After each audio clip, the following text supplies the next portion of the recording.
Ang pagbagsak ni Phoebus. Rapido, itinama ang salita ng Diyos ni Elvis. Aklas, masaya sa nangyayari kay Phoebus. At Heb Abi na maos habang naka-live performance. So tara. Phoebus Apollo Samson, o mas kilala na Boss Phoebus, isang negosyante. Mas lalo nga nakilala si Phoebus nang pasukin niya na din ang mundo ng rap battle at maging founder ng Pangil sa Pangil. Pero isang taon nga lang itinagal ang nasabing liga dahil hindi nga ito napatakbo ng maayos. Kaya nag-focus na nga lang si Phoebus sa kanyang negosyo na fitness gym. Akala nga natin walang problema ang negosyo na ito ni Phoebus dahil puro positive ang nakikita natin sa SOCMED.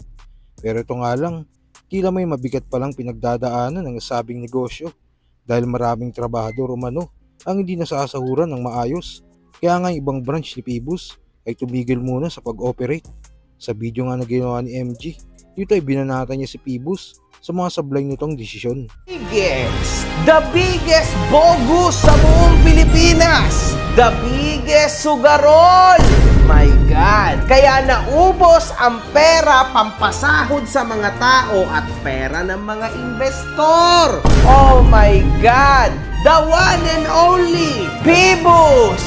Palakpakan ang putang inang yan! Grabe! Imagine ninyo, naka 80 na branches. Ibig sabihin, dapat sobrang easy na lang nito sa kanya. Pikit mata, kumbaga. Nagkaroon ng post si Phoebus sa kanyang Facebook kung saan humihingi ito ng kapatawaran sa kanyang katiwalian ng pag-handle sa PSPG. Na sinusuko niya na ang pagiging CEO nito ng PSPG.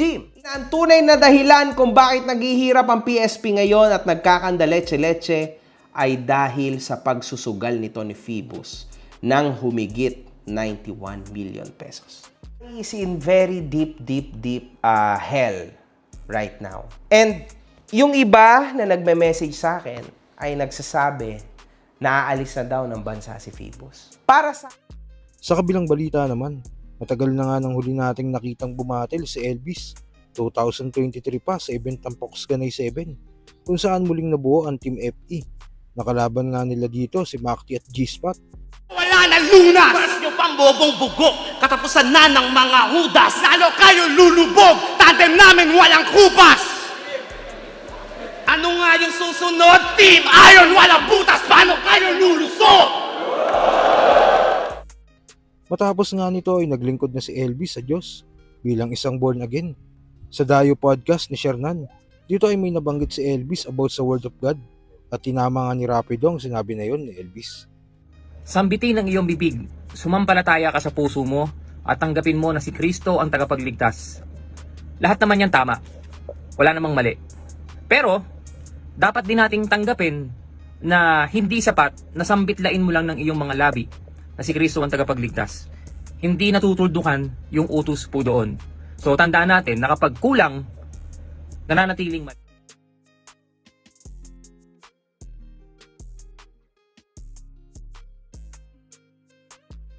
At sa kabilang balita pa, dahil nga sa hinaharap ngayon ni Phoebus na problema about sa kanyang negosyo, dito hindi na iwasang magkomento si Aklas. Si Aklas nga nagbansag kay Phoebus na gasol at talagang tumatak na nga yun kay Phoebus.